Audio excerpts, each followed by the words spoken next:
What does it do to a woman when the people she raised start treating her like she's temporary, like her presence has an expiration date she was never told about? Because that was the question circling my head long before the door ever slammed, long before anyone said the words that would quietly rearrange my entire sense of belonging.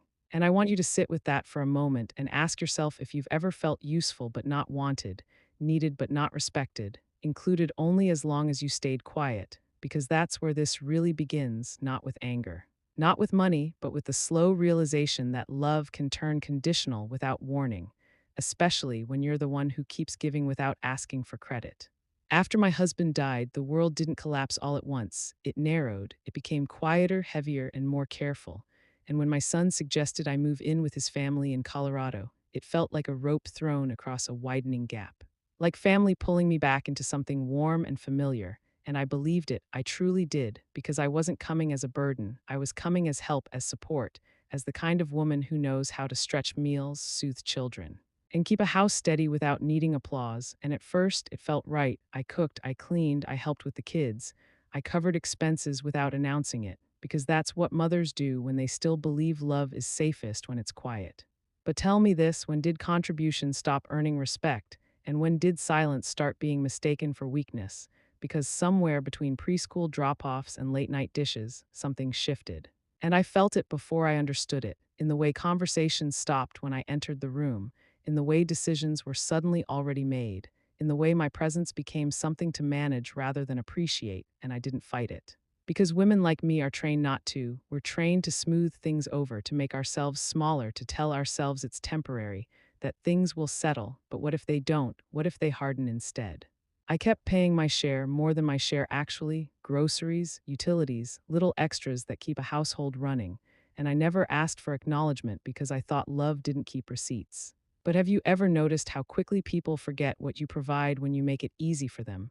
How generosity becomes invisible once it's expected, and that's when the comments started, small at first, wrapped in politeness. Sharp enough to sting but easy to dismiss, the kind of remarks that make you question yourself instead of the person saying them, and I apologized even when I didn't need to.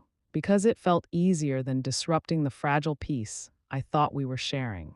And then came the morning that changed everything, not because it was dramatic, but because it was so ordinary: oatmeal on the stove, kids laughing, routines humming along, when I heard the tension in her voice before I even heard the words. That tight edge that tells you respect has already left the room, and when she slammed the door and said it, "You're just a guest here," it wasn't shouted, it was delivered like a fact, like something she'd been holding on to for a while. And that's what made it hurt, because facts don't invite debate, they shut it down. And I sat there wondering how someone could call me a guest in a home I had helped keep afloat, but more than that. I wondered how easily my son let it happen, how silence can be louder than agreement when it comes from the people you expect to defend you. Have you ever been insulted so cleanly that your first reaction wasn't anger but confusion? Because that's where I was, caught between disbelief and clarity, realizing in real time that I was being repositioned in a family I thought I belonged to, and I didn't raise my voice, I didn't argue, I didn't remind her of anything, because something inside me clicked instead. Something calm and cold and unmistakably clear, and I think that's the moment people underestimate the most, the moment when a woman stops reacting and starts recalibrating. I looked around the house differently after that, not with resentment but with awareness, noticing how easily my efforts were absorbed without gratitude, how quickly my space was shrinking without conversation, how my role had quietly changed from family to convenience. And I want to ask you something uncomfortable. What happens when the people benefiting most from your presence are the ones who feel most entitled to dismiss it? Because that's where the real fracture begins, not in shouting matches, but in assumptions, in the belief that you'll always be there, always give, always absorb the weight without shifting it back. I thought of my husband then, of the life we built on shared effort and mutual respect, and I realized how dangerous it is to confuse tolerance for love, how often women are taught to accept less just to keep the peace. And how that peace is rarely mutual, because while I was trying to belong, someone else was already deciding where I stood. And the truth is, being called a guest wasn't the wound, it was the warning, and warnings aren't meant to be ignored. I didn't cry that morning, not because it didn't hurt, but because clarity has a way of drying tears before they fall. And as I sat there, quiet and still, I understood something that took me decades to learn. That respect isn't something you can earn by giving more, and that sometimes the most powerful thing you can do is stop explaining yourself to people who benefit from misunderstanding you. And that's when I made a choice, not out loud. Not dramatically, but firmly, a choice to observe, to prepare, to stop shrinking. Because if they thought I was just a guest, then they had no idea how much of that house stood on things they had never bothered to ask about. And I'll tell you this: silence makes people comfortable, but it also makes them careless. And carelessness is how truths get exposed without a word being said, because while they assumed I would swallow the insult and carry on, I was already stepping back. Already seeing the full picture, already understanding that you don't correct disrespect with confrontation, you correct it with consequences. And as I stood up from that chair, calm and steady, I didn't say a single thing. Because sometimes the most unsettling response is none at all. And what she didn't realize then, what none of them realized, was that my quiet wasn't submission, it was distance forming, and distance changes everything. Because when a woman who's been holding everything together goes silent, it's not the end of the story, it's the beginning of the part they never see coming. And that night, long after the house went quiet, I opened something I hadn't looked at in years. And that's when everything truly began. How do you know when a home stops being shared and starts being guarded? Because no one ever announces it out loud. No one sits you down and explains that the rules have changed. It just happens quietly, in small adjustments that are easy to dismiss, until one day you realize you're walking more carefully in a space that once felt like yours. And I didn't notice it all at once either, not at first. Because women like me are trained to adapt, to excuse, to rationalize discomfort as temporary. But tell me this: have you ever felt yourself shrinking without anyone directly telling you to? Because that's exactly what started happening after the words, "just a guest," settled into the walls. At first, it was food, not the kind of thing you'd think would matter, but food has a way of revealing power, shelves rearranged, labels appearing, preferences suddenly emphasized, not cruelly, just pointedly enough to remind me that nothing was shared unless approved. And I told myself it was organization, that everyone has habits, that I shouldn't read into it. But why is it that the things we're told not to read into are usually the ones screaming the loudest? And have you ever noticed how exclusion often disguises itself as efficiency? Then came space, subtle at first. My things moved without discussion, my chair occupied more often, my routines interrupted by decisions I wasn't consulted on. And I didn't confront it because confrontation requires the belief that you'll be heard. And I was already starting to understand that my voice carried less weight than my usefulness. And usefulness has an expiration date when gratitude fades. I started noticing how conversations shifted when I entered the room, how plans were discussed after the fact, how smiles felt polite but distant. And I want you to be honest with yourself for a moment. Have you ever been tolerated instead of welcomed? Because there's a difference, and once you feel it, you can't unfeel it. It settles into your chest like a quiet pressure you can't shake. My son grew quieter too, not cold, not cruel, just absent in the way that hurts most, the way people get when avoiding discomfort is easier than addressing it. And silence from someone you raised can feel heavier than words from someone who never cared. And I wondered when protecting his peace became more important than protecting my dignity. But I didn't ask him. Because part of me already knew the answer, and knowing without asking is sometimes its own kind of heartbreak. The household rhythm changed, not dramatically, just enough to remind me I was no longer part of the decision-making current, meals planned without me, schedules adjusted around me instead of with me. And I kept contributing quietly because old habits die hard, and because I still believed that if I remained helpful, things might soften again. But here's a question no one asks often enough: what happens when your generosity teaches people they don't have to respect you? Because that's the trap, and it's one women fall into over and over again, mistaking sacrifice for security. I began eating separately more often, not out of spite, but out of instinct, because it's easier to retreat than to sit at a table where you feel like an interruption, and that retreat slowly became routine. And routine has a way of convincing others that you're fine with what's happening, even when you're not. And tell me, how many times have you gone quiet just to keep the peace, only to realize later that the peace was never meant for you? The final shift came not with shouting, but with boundaries drawn so casually they felt intentional, groceries divided, responsibilities clarified without consultation. Statements framed as fairness that somehow always placed me on the outside, and I nodded because nodding had become easier than explaining, and explaining felt pointless when the tone had already decided the outcome. And I started to understand something uncomfortable, that I was being slowly repositioned from contributor to inconvenience, from family to factor, and that realization doesn't come with fireworks, it comes with fatigue. I remember standing in the kitchen one afternoon, looking at a note placed where everyone could see it, instructions written like reminders but feeling more like warnings, and I thought about how strange it is that people will accept your help for years but bristle the moment you take up space. And isn't that the quiet contradiction of entitlement, wanting everything you offer without having to acknowledge the person offering it? I didn't confront her then either, not because I was afraid, but because I was paying attention, watching how easily comfort turns into ownership when boundaries aren't clearly enforced. And I was beginning to see the shape of the story more clearly, not just what was happening, but why, and why matters when you're deciding what to do next. My son assumed I would adjust because I always had, because mothers always do, and I realized how deeply that assumption was embedded, that I would bend, adapt, smooth things over, absorb discomfort, because that's what love looks like when it's taken for granted. And I want you to ask yourself something difficult: who benefits most from your silence? Because the answer is rarely the person staying quiet.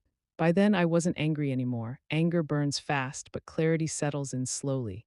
And clarity is far more dangerous to people who rely on your compliance, because once you see the pattern, you can't unsee it, and I saw it everywhere. In the way I was spoken to, in the way decisions were framed, in the way my presence was acknowledged only when it was useful, and that's when I stopped trying to fix the atmosphere and started observing it instead.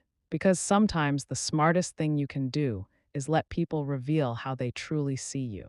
I didn't announce any changes, didn't demand respect, didn't make ultimatums, because those things only work when both sides still care about the relationship equally, and I was no longer sure that was true.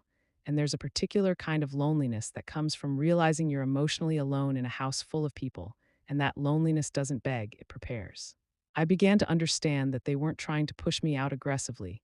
They simply assumed I had nowhere else to go, that my life had narrowed enough for me to accept whatever space they allotted me. And assumptions like that make people careless, and carelessness is how power shifts without resistance. Because while they were growing comfortable with my quiet adjustments, I was growing aware of my options, and awareness changes posture. It changes patience, it changes what you're willing to tolerate. That's when I stopped trying to earn belonging and started recognizing the cost of staying where respect was conditional. And I will tell you this: the moment you realize you're being treated as temporary is the moment you should start preparing for permanence elsewhere, even if no one else knows it yet, because what they didn't realize, what they couldn't see beneath their assumptions, was that I wasn't adjusting anymore, I was measuring distance. And the people who assume you have nowhere else to go are always the most shocked when you finally do. And as I went to bed that night, listening to the house settle into silence, I understood something that would soon change everything. They believed I was dependent, and that belief was about to become their biggest mistake. Have you ever been spoken to so calmly that it took hours for the meaning to fully sink in? Because insults don't always arrive loud or explosive. Sometimes they slip in quietly, dressed as statements, and that's what happened with that sentence. The one she delivered without raising her voice, without hesitation, as if it had already been rehearsed in her head long before it reached my ears. "You're just a guest here." And I remember standing there afterward, not shaking, not crying, just still, because when something cuts deep enough, the body doesn't always react right away, it pauses. And in that pause, you either defend yourself or you begin to see the truth. And I saw it with unsettling clarity. I replayed the moment over and over, not the words themselves, but the confidence behind them, the certainty that I no longer had a say, that my presence was conditional, temporary, tolerated only as long as it stayed convenient. And I want you to ask yourself something honest. Have you ever realized you've been downgraded in someone else's life without being told? Because that realization doesn't shout, it whispers, and once you hear it, it follows you everywhere. I didn't respond to her, not because I didn't know what to say, but because I suddenly knew too much. I knew that arguing would only confirm the position she had already assigned me. And I knew that defending myself would suggest I was asking for permission, and I wasn't willing to do that anymore, not after everything I had given, not after everything I had quietly held together. Instead, I walked away, not dramatically, just deliberately, and it unsettled her. I could feel it, because people who assert power expect resistance or submission, not calm withdrawal, and calm withdrawal forces them to sit alone with their words. The house felt different after that, not colder, but sharper, like the air before a storm you know is coming but can't yet see. And I started noticing how often she repeated the word guest, not always to my face, sometimes to my son, sometimes casually, as if repeating it would make it truer. And repetition has a way of turning assumptions into beliefs, especially when no one challenges them. My son didn't correct her, and that hurt more than the words themselves, because silence from someone you raised can feel like a quiet endorsement. And I found myself wondering when my role shifted from mother to obstacle, when my history stopped mattering more than present convenience. And have you ever watched someone you love slowly choose comfort over courage? Because that's a grief people don't talk about enough. I began moving through the house differently then, not tiptoeing, but observing, listening, watching patterns form, noticing who spoke freely and who deferred, who made decisions and who adapted. And I realized how easily power settles into routine, how authority isn't always claimed. Sometimes it's simply assumed when no one pushes back, and I had been pushing back my entire life without realizing it, through effort, through sacrifice, through showing up even when it was inconvenient. But effort doesn't stop entitlement, it feeds it. I caught myself questioning my own reactions, wondering if I was overthinking it, if maybe grief had made me sensitive. And then I remembered how often women are taught to distrust their instincts when discomfort arises. How quickly we're told to be patient, understanding, flexible, and how rarely we're told to be firm. And that's when I stopped questioning myself and started trusting what I felt, because clarity doesn't need validation. It just needs honesty. I thought about the word guest, how strange it was to hear it applied to me, a word that implies arrival without roots, presence without permanence, and I realized how convenient that label was for her, because guests don't question. Guests don't expect respect, guests don't have authority, and guests are easy to dismiss when they outstay their welcome. And suddenly it made sense, not just the words, but the behavior that followed, the boundaries drawn, the quiet exclusions. The assumptions that I would adapt endlessly without complaint. I didn't confront her again, not because I was afraid of conflict, but because confrontation would have turned this into a debate, and debates distract from truth, and the truth was already clear. I was being managed, repositioned, slowly eased out of relevance, and that's when something shifted inside me, not anger, not bitterness, but resolve, the kind that comes when you stop trying to be understood and start preparing to act. I began asking myself different questions then, not why was she doing this, but what was I willing to tolerate, not how could I fix this, but what would it cost me to stay silent. And those questions don't have easy answers, but they have honest ones, and honesty has a way of narrowing your options until only one remains. I noticed how comfortable she had become issuing statements instead of suggestions, how easily she dismissed my input, how naturally she spoke as if the house belonged to her authority alone, and I wondered when confidence turns into entitlement, and when entitlement turns into disrespect, because that line is thinner than people realize, especially when power is borrowed and never acknowledged. I stopped offering explanations, stopped justifying my actions, stopped filling silences that weren't mine to fill, and the atmosphere shifted again, because when you stop smoothing things over, people are forced to face the texture of their own behavior, and not everyone likes what they see reflected back. My son began avoiding eye contact more often. Conversations grew shorter, tension lingered without resolution, and I understood then that this wasn't a misunderstanding that could be cleared up with a conversation. It was a dynamic that had already settled into place, and dynamics don't change with words, they change with consequences. I slept lightly those nights, not from fear, but from awareness, because awareness keeps you alert, and I found myself mentally cataloging things I hadn't thought about in years, choices I had made quietly, plans I had set in motion long before anyone questioned my place, and I realized how dangerous it is when people mistake your patience for powerlessness, because patience is often strategic, especially in women who have learned to survive by thinking ahead. The phrase, just a guest, echoed in my mind, not as an insult anymore, but as information, a signal that told me exactly how I was being seen. And information like that is valuable because it allows you to act with precision instead of emotion. I didn't raise my voice, didn't demand respect, didn't announce my intentions because I wasn't ready to move yet. I was still assessing, still preparing, still deciding how to respond in a way that wouldn't require explanation or permission. And that's the thing people forget. The most powerful responses are often the quietest ones, the ones that don't need applause or approval. That night, after the house finally settled and the silence felt thick enough to hold, I sat alone and reached for something I hadn't touched in years, not out of spite, not out of anger, but out of necessity. Because when someone tells you you're just a guest, the smartest thing you can do is check what proves otherwise. And as I opened that folder and began to read, I understood exactly how much weight my silence had been carrying all along. Have you ever noticed how the people who benefit most from your support are often the least curious about where it comes from? Because curiosity would require acknowledgement, and acknowledgement would require gratitude. And gratitude disrupts entitlement, and that thought stayed with me as I opened the folder I hadn't touched in years, not with anger, not with satisfaction, but with a strange sense of steadiness. The kind that settles in when confusion finally clears. I didn't open it because I wanted leverage. I opened it because I wanted truth, and truth has a way of grounding you when emotions try to pull you in too many directions at once. And as I looked through those papers, line by line, date by date, I felt something I hadn't felt in a long time: clarity without guilt. You see, there's a difference between giving out of love and giving out of obligation, and somewhere along the way, what I had offered freely had been reclassified as something owed, something assumed, something no longer attached to me as a person, and that's a dangerous shift because when people stop seeing you as the source, they start treating you like a utility. I realized then how rarely anyone had asked me how I was managing, whether I was comfortable, whether I needed anything in return. And have you ever noticed that people who assume you're fine rarely check to make sure, because assumption is cheaper than empathy? The numbers on those pages weren't shocking, they were familiar. Steady, predictable, the quiet rhythm of responsibility I had maintained without ceremony, and I remembered how intentional I had been when I set things up, not because I distrusted my family, but because I believed in being prepared, because life has a way of changing without asking permission, and I had learned long ago that preparation isn't pessimism, it's self-respect. I traced the margins with my finger and thought about how many dinners, school mornings, warm showers, and comfortable nights had been made possible without anyone needing to worry about it. And I asked myself a question I should have asked sooner: what happens when the person making things easy decides to stop?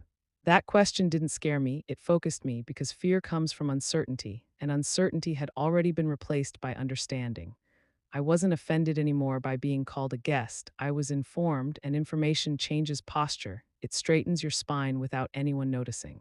I thought about how confidently she spoke that day, how sure she was of her position, and I realized how confidence grows fastest when it's never challenged, when no one questions the foundation beneath it. And I had unknowingly reinforced that confidence by never reminding anyone of my role, by believing that respect would naturally follow generosity. And tell me, how many times have you believed that? Only to learn that silence doesn't protect you, it erases you.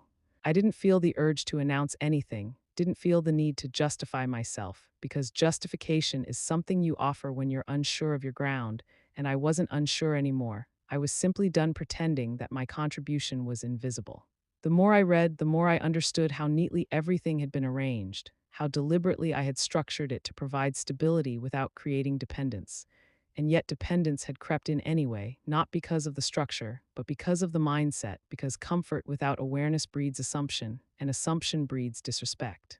I closed the folder for a moment and sat there, letting the weight of that realization settle, and I want you to ask yourself something honestly. When was the last time someone benefiting from your effort actually asked how it affected you? Because silence around that question is rarely accidental. I remembered the conversations that never happened, the gratitude that was never voiced, the ease with which my presence had been taken for granted, and I realized how dangerous it is to confuse kindness with weakness, how often people mistake restraint for inability, and that mistake always costs them more than it costs you in the end. I didn't make a decision right away, not because I was hesitant, but because I was deliberate, and deliberation is a form of respect you give yourself when others stop giving it to you. And I wanted my next move to be clean, precise, and irreversible, not fueled by emotion, but guided by clarity. I thought about my son then, about the boy he used to be, about the man he had become, and about the space between those two versions that no one likes to examine too closely, because it's uncomfortable to realize that love doesn't always translate into loyalty, and loyalty doesn't always translate into action. I wondered if he truly understood how much of their stability rested on things he had never bothered to question, and I realized that ignorance isn't always innocence. Sometimes it's convenience, and convenience has a way of dulling moral edges. I felt no urge to confront them, because confrontation would invite excuses, explanations, promises, and I wasn't interested in any of those. because promises don't restore respect, patterns do, and patterns only change when something fundamental shifts. I asked myself what staying silent would cost me, and the answer came quickly: it would cost me dignity, and dignity, once traded away, is hard to reclaim without force, and I had no interest in force, only in balance. I sat there longer than I expected, not thinking about them, but about myself, about how easily I had accepted being minimized to preserve harmony, and how harmony that requires your disappearance is not harmony at all, it's compliance. When I finally stood up, I felt lighter, not because I had decided anything yet, but because I had stopped doubting myself, and self-doubt is heavier than grief when it lingers too long. I didn't announce my intentions, didn't hint at change, didn't give warnings, because warnings only help the people who benefit from the status quo prepare, and I wasn't interested in preparing them, I was interested in preparing myself. I took a breath and understood something with complete certainty. Whatever happened next would not be a punishment, it would be a correction, not an act of revenge, but an act of alignment, aligning reality with respect, and when those two things fall out of sync, consequences are the only language that restores balance. I made one decision then, quietly, without witnesses, without drama, a decision that required no explanation and no approval, and I closed the folder knowing that once it was acted upon, nothing in that house would function the same way again, because when the person holding everything together steps back, the truth doesn't whisper, it echoes, and I didn't tell a single person what I had decided. Because the most effective changes are the ones people only understand after they've already begun. What do you think happens when the person holding everything together simply stops? Not with an announcement, not with a confrontation, but with absence, because absence has a way of revealing truths that arguments never could. And that was the question lingering in the air the morning everything changed, even though nothing looked different at first glance.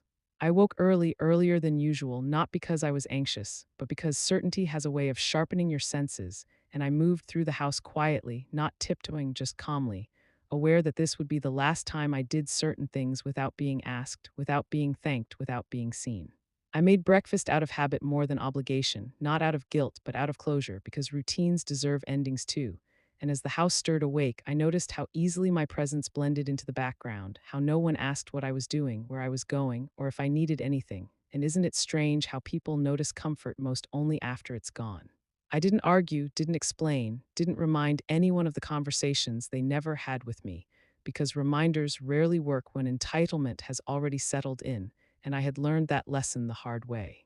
I packed quietly, not dramatically, not to make a point, but because dignity doesn't require an audience, and as I folded clothes into a single suitcase, I realized how little I truly needed when respect was finally prioritized over belonging.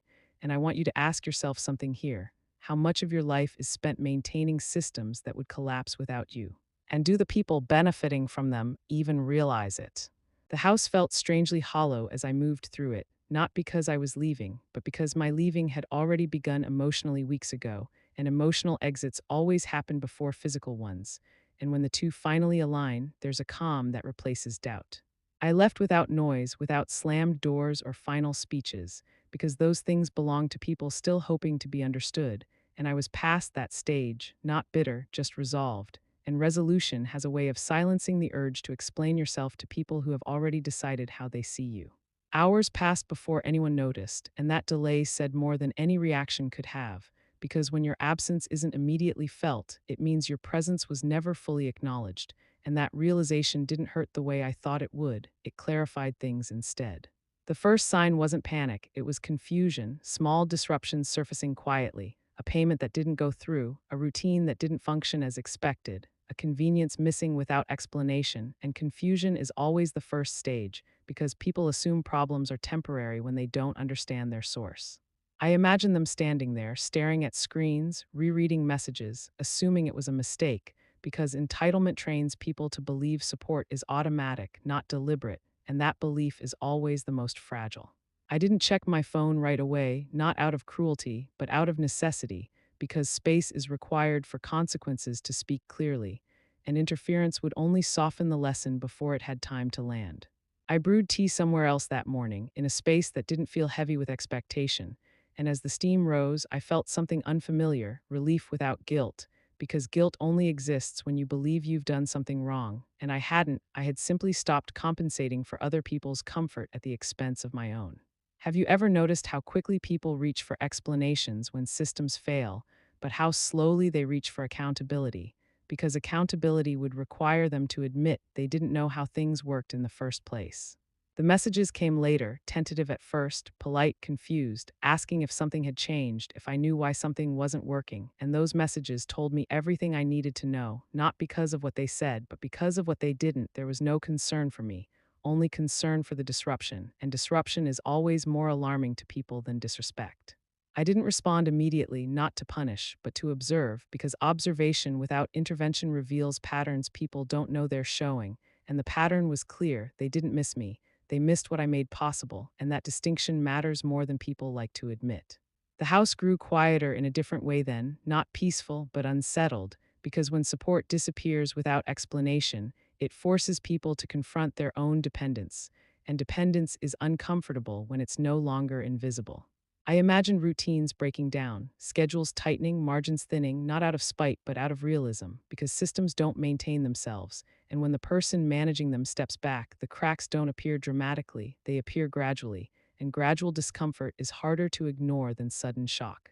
I felt no urge to step in, no instinct to smooth things over, because smoothing things over is what had brought me to this point in the first place, and repetition would only reinforce the lesson that silence equals compliance.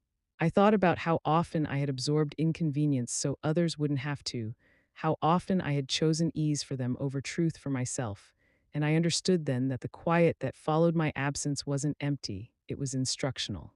The first real message came before noon, short, confused, trying to sound casual but failing, and I read it once and set the phone down, because urgency reveals priority, and the priority wasn't me, it was restoration of comfort, and comfort without respect is not something I was willing to restore.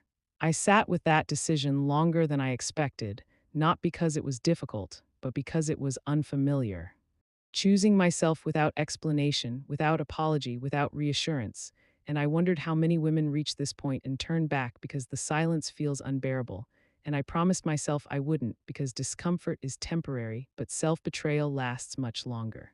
As the day went on, the realization settled in more clearly. My absence had weight, and weight changes behavior. It forces recognition whether people want it or not, and recognition gained this way is often the only kind that sticks. I didn't celebrate, didn't feel triumphant, because this wasn't about winning, it was about balance, about restoring a sense of proportion that had been quietly lost.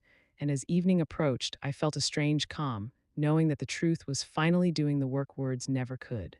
I understood then that when the person everyone assumes will always be there finally steps back, the house doesn't just go quiet, it listens. And in that listening, realities surface that can't be ignored, and somewhere before the day ended. The first message arrived that wasn't confused but urgent, and urgency changes everything, because urgency is the sound of consequence finally being heard, and when I saw it light up on my phone, I knew this was no longer a misunderstanding, it was a reckoning, and the next question wasn't whether they would reach out, but how, and that answer would tell me everything I needed to know about what came next.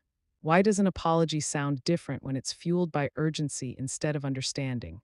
Because the tone changed before the words did, and I noticed it immediately in the messages that began arriving, not polite anymore, not casual, but tight, rushed, filled with questions that weren't really questions at all, just thinly veiled panic looking for reassurance. And I want you to think about this for a moment. Have you ever been needed more when you stopped giving than when you were giving everything?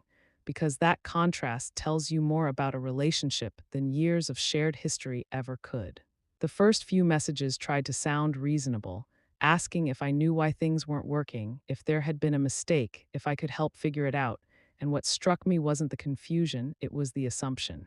The assumption that I would step in automatically, that my silence was temporary, that my absence was an inconvenience to be resolved, not a boundary being drawn, and boundaries are unsettling to people who have never had to respect them. I didn't respond right away, not because I was enjoying the tension, but because responding too soon would have softened the reality they were just beginning to face, and sometimes reality needs room to settle before it can teach anything.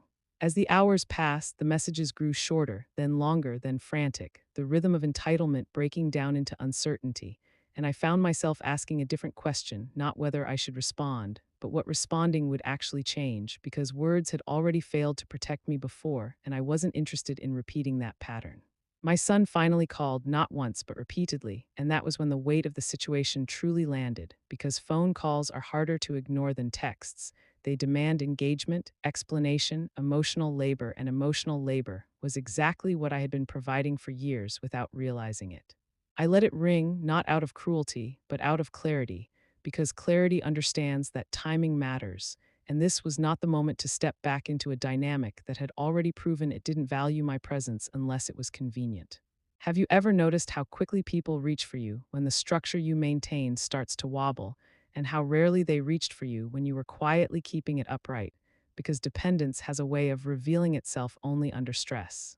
The messages shifted again then, not just confused, not just urgent, but apologetic in a way that felt rushed, rehearsed, incomplete, apologies that focused on outcomes rather than impact.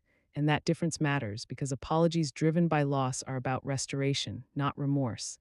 And I wasn't interested in restoring something that had required my erasure to function.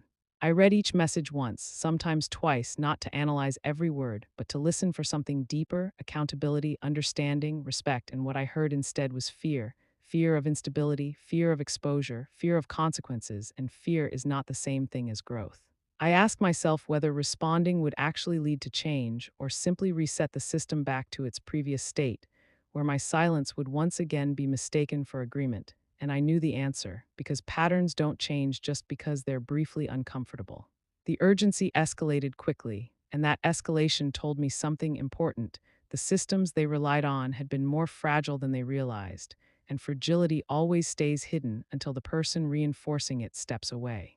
I thought about how often I had shielded them from stress, absorbed unpredictability, smoothed disruptions, and how easily that had become expected. And expectation is the birthplace of entitlement when gratitude disappears. I didn't feel satisfaction, but I did feel validation, not because things were falling apart, but because the reality I had lived for months was finally becoming visible to someone other than me, and visibility changes conversations in ways explanations never could. Have you ever been blamed for problems you quietly prevented for years? Because that's what often happens when the support system steps back. People look for a culprit instead of a cause, and I could feel that shift coming, the subtle search for someone to blame rather than an honest look at what had been taken for granted. My phone buzzed again and again, messages overlapping, urgency stacking on urgency, and I realized something that surprised me. I wasn't anxious, I wasn't angry, I wasn't tempted to rush back in, because for the first time, I wasn't responsible for managing anyone else's emotions or outcomes, and that freedom felt unfamiliar but grounding. I thought about responding with an explanation, laying out the facts calmly, reminding them of what I had done, what I had provided, what I had been carrying. But then I remembered how often explanations are used not to understand, but to argue, to minimize, to deflect, and I wasn't interested in defending myself anymore. Silence in this moment wasn't avoidance, it was communication, and it was saying everything I needed it to say without inviting negotiation. The messages eventually shifted tone again, softer now, pleading, referencing family, the children, shared history, all the things that are often brought up when consequences arrive without warning. And I felt a familiar tug in my chest, not guilt, but sadness, because love doesn't disappear just because boundaries are set, but boundaries don't disappear just because love remains. I wondered how many times women are asked to return to situations that harmed them under the banner of family, stability, or forgiveness, and how rarely anyone asks what returning would cost them, and that question stayed with me as the phone buzzed again.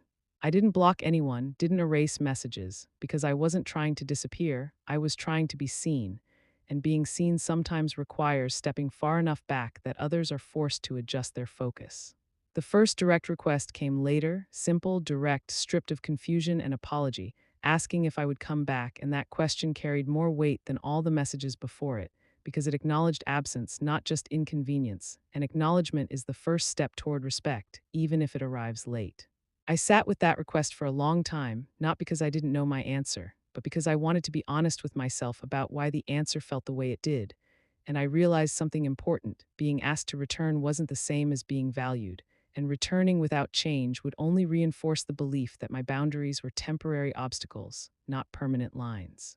I didn't respond right away because some answers need space to be felt before they're given, and as the day drew to a close, I understood that whatever came next would define not just my relationship with them, but my relationship with myself, and that relationship mattered more than any expectation placed on me. The silence stretched on, heavy but purposeful, and in that silence the dynamic continued to shift, because when someone who has always filled the gaps stops doing so, the gaps don't close on their own, they demand attention, and attention, once forced, can't be undone. That night, as I sat with my thoughts and the quiet felt different than it ever had before, I knew one thing with certainty. They were finally listening, not because they understood, but because they had no choice, and that distinction would matter when I decided what to say next.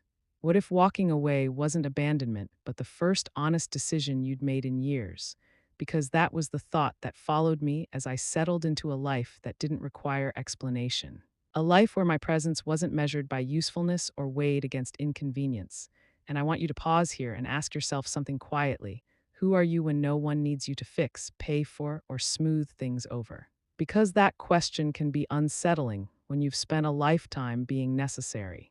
The days felt different almost immediately. Not dramatic, not euphoric, just steady, and steadiness has a way of revealing how much chaos you were absorbing without realizing it. And I noticed how my body responded first, sleeping deeper, breathing easier, no longer bracing for comments or tension that could surface without warning. I wasn't running away, I was arriving somewhere new, somewhere that didn't ask me to earn my place, and that distinction mattered more than I expected. The messages didn't stop, they softened, then sharpened, then softened again, cycling through concern, regret, frustration, and hope. And I watched that pattern without stepping into it, because stepping into it would have pulled me back into the role of emotional regulator, and I had retired from that position without filing paperwork or asking permission. Have you ever noticed how people frame your boundaries as confusion when they don't benefit from them? Because confusion is easier than accountability, and accountability would require them to admit that things worked because you made them work. I built routines that belonged only to me, simple ones, quiet ones, routines that didn't revolve around anyone else's schedule. And in that quiet, I rediscovered parts of myself that had been dormant, not lost, just unattended. And there's a difference between those two things that women rarely get to explore. I didn't feel lonely the way people warn you you will when you stop centering others. I felt present, and presence is often mistaken for solitude by those who fear being alone with themselves. I thought about returning briefly. Not because I missed the role I had played, but because love doesn't evaporate just because respect was missing, and that's an important truth. You can love people deeply and still choose distance, because distance isn't punishment, it's protection. The invitations came next, tentative at first, then more direct, suggesting conversations, meetings, attempts to clear the air. And I asked myself what clearing the air would actually change, because air clears naturally when pressure is released, and I had already released mine. They framed it as reconciliation, but reconciliation without accountability is just a reset button for the same behavior, and I wasn't interested in repeating a cycle that required me to disappear for harmony to exist. I noticed how often the language focused on practicality, logistics, stability, how things were harder now, how much they needed help, and need is a powerful motivator, but it's not the same as respect, and I had learned the difference the hard way. Have you ever been asked to return not because you were missed, but because your absence was inconvenient, because that realization changes how you hear every word that follows? I wasn't angry anymore. Anger burns out quickly when it's not fed, and what replaced it was discernment, the ability to listen without being pulled, to care without capitulating, and that balance felt like strength I hadn't known I could have. I visited when it felt right, briefly, on my terms, neutral spaces where no one had authority over the environment, and I watched how everyone behaved when control was no longer assumed, how politeness returned when entitlement lost its footing, and I took note because patterns reveal themselves most clearly when circumstances change. I didn't explain my choices in detail, because explanations invite debate, and debate invites erosion of boundaries, and I had worked too hard to build mine to let them be negotiated away by emotion or guilt.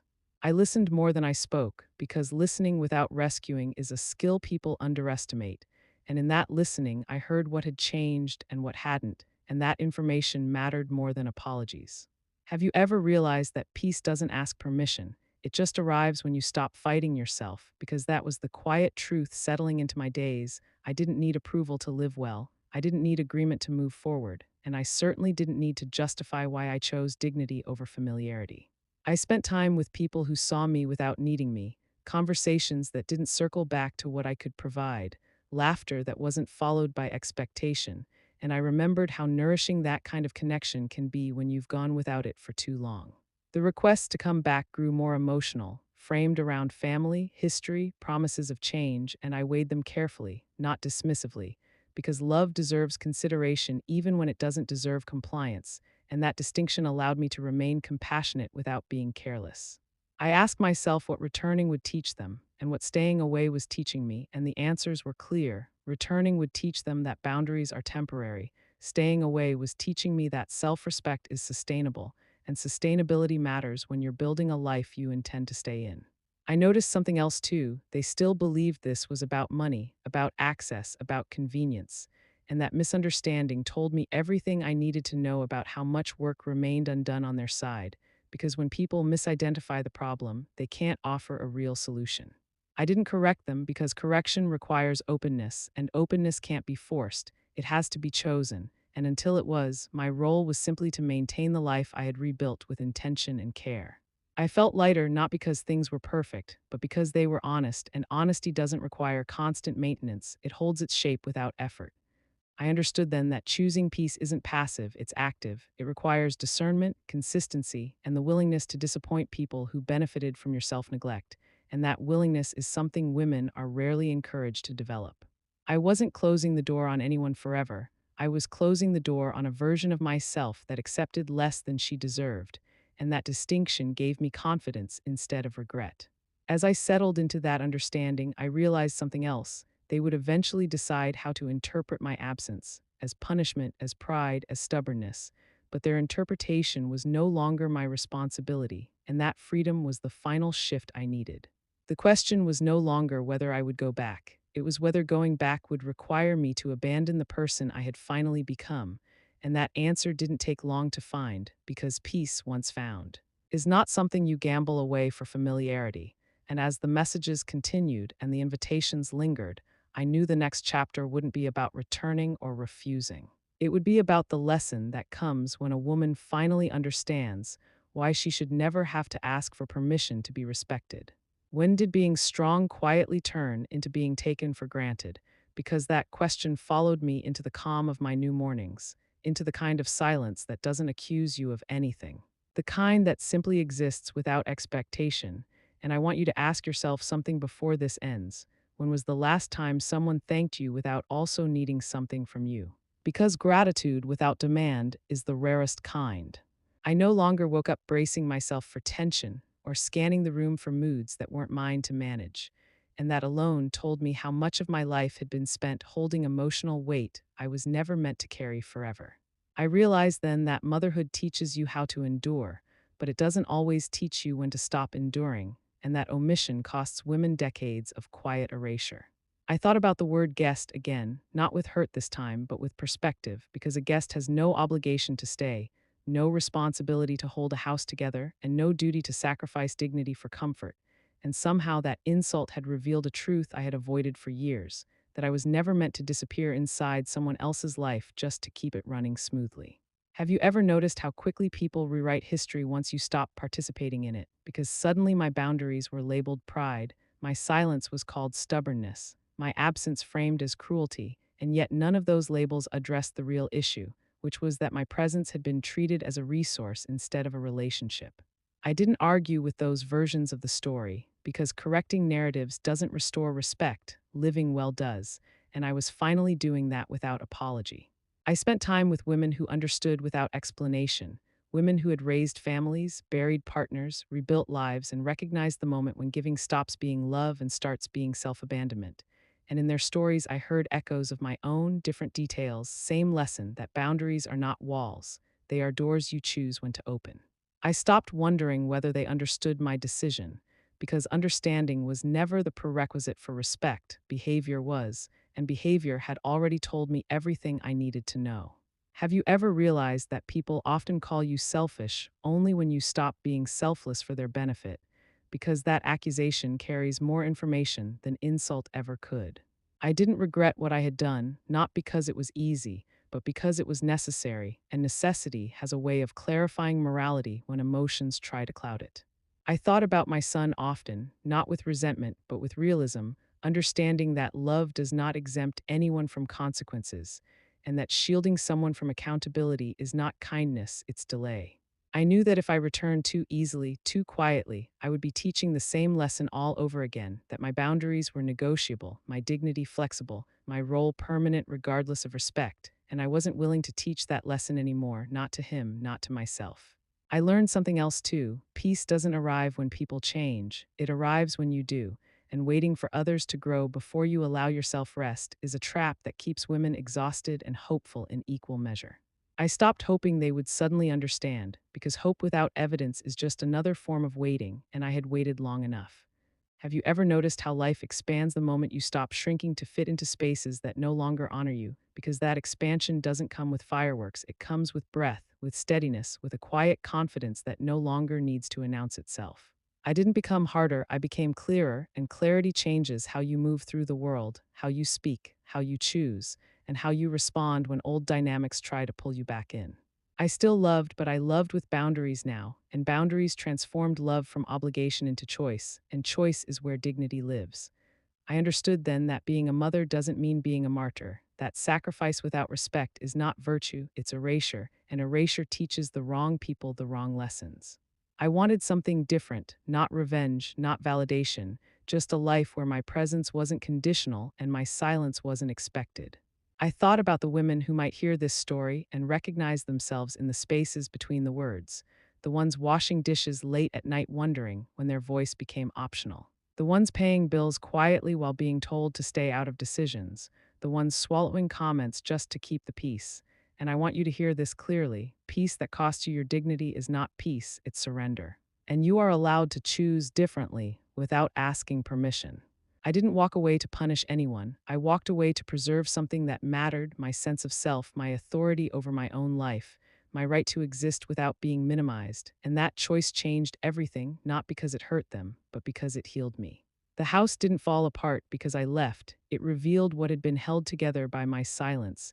And that distinction matters, because silence can support things it should never have been responsible for. I no longer explain my decisions to people who benefited from misunderstanding me, because explanation invites negotiation, and negotiation is how boundaries erode. I live simply now, deliberately, surrounded by people who see me without needing me, and that visibility feels like respect without effort. If there is one lesson I carry forward, one truth I wish I had learned sooner, it is this: you are not difficult for asking to be respected. You are not dramatic for stepping back, and you are not selfish for choosing yourself after years of choosing everyone else. Some people only recognize your value when you remove it, and that recognition, however late, is not your responsibility to manage. I was never just a guest, and neither are you, not in the life you helped build, not in the family you held together, and certainly not in your own story. And when a woman who has been quiet for too long finally steps into her authority, the world doesn't collapse, it recalibrates, because foundations don't need permission to stand. And when they move, everything built on them feels it.